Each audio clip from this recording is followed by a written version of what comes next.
So I do come from a long line of people who taught me the value of giving back. My mother was an incredibly giving woman. She volunteered at DePaul Hospital for as long as I can remember. Really showed me, and my grandmother too, the value of volunteering. Whatever she gave, she got back much more than what she gave, which I've always found to be the case in my volunteer, life as well. And my grandfather, he always talked about how we had to share, and we had to be aware that we were just very, very, very fortunate. And with that came some responsibility to those people that were less fortunate. My grandfather passed away when I was 9 years old, so I wasn't very close with him.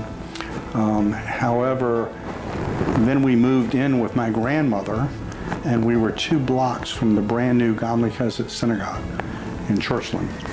And I remember very vividly walking to synagogue every Saturday with my father, and then going to Minyan with him, during the week.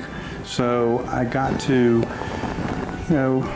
be around the synagogue quite a bit at a young age. I think from my perspective, growing up in this community, and I know this was the same with Linda too, especially after we got married, we really had everything.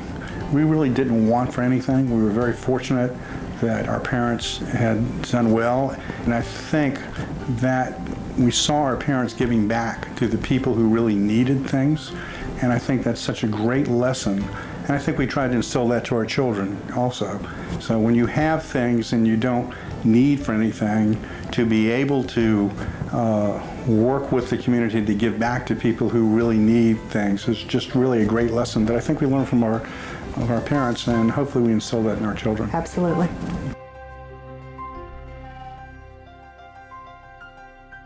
I don't know how much you know about our son Jeff, but he really struggled a lot of years. And Ron and I always felt that if he had been healthy, he would have been a huge contributor to the society. So some of what we do is because he's not here to do it. But I think after Jeff passed away, we were really much more concerned with the contribution he would have made had he been able to be healthy and live longer. When I think that he would have probably gotten married and raised children and all of those things, he would have made the same kind of contribution, hopefully, that we have made. So to perpetuate our gifts to JFS or to Ov Shalom, it really makes me feel wonderful when I lay my head down at night, knowing that if I don't get up in the morning, people will still be taken care of. Tidewater has one of the best reputations of any Jewish community in the country, especially their JFS. So several years ago, I was able to become a Lion of Judah, which is a $5,000 annual commitment. It was amazing to me that I could perpetuate my gift so that 50 years from now, that $5,000 is still going into a pot that will be allocated to the agencies here. We want that money to go where it's most needed. If that's for Jewish education, that's one thing. If it's for Jewish safety, God forbid, that's another thing. But I know that this community will be making good decisions because they're us. I have a lot of faith in the people that took care of me and that will take care of this community long after we're not here.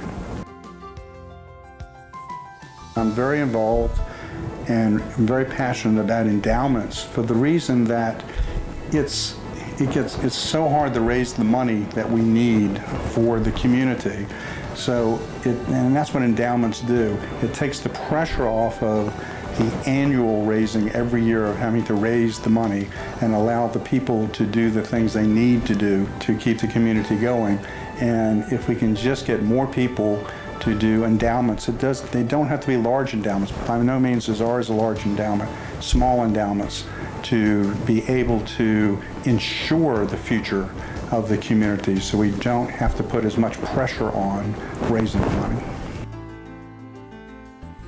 I think I would like to be remembered as somebody who had a positive influence on people who might not have understood what all their options were. Just being remembered for being positive, being in the community, and someone who didn't say no.